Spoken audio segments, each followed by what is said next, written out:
Искусница промышленных кадров Якутии в процессе обновления. В техникуме развернулись 4 мастерские по направлениям: KPI, сварочные технологии, ювелирное дело и электромонтаж. У нас очень много стендов появилось по поиску неисправностей.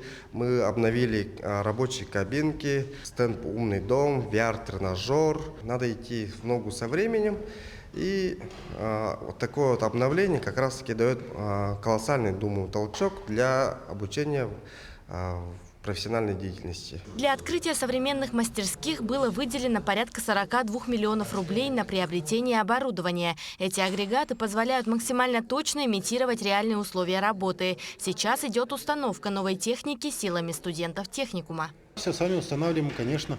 Но при этом мы рады тому, что у нас новое оборудование, так как сейчас идет новое поколение, новое оборудование появляется и где сантехника и так далее. А тут были старые образцы, из-за этого мы не смогли бы научиться новым образцам. С новым оборудованием мы теперь можем стать квалифицированными работниками. Якутский промышленный техникум готовит студентов по востребованным в регионе профессиям. Это токари, ювелиры, электрогазосварщики и слесари. Сегодня в техникуме обучают более 300 студентов. В новых мастерских практические знания получат и школьники. У нас есть сетевое взаимодействие с Сахаполитехническим лицеем, да, это у нас электромонтаж будет, и есть водоканал ПРОФ. Также эти школьники будут здесь обучаться по 3 направлениям.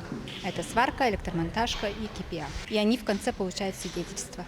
Официальное открытие мастерских запланировано 2 октября. Якутский промышленный техникум продолжит и дальше шагать в ногу со временем, обеспечивая студентов всем необходимым для успешного старта в профессиональной жизни.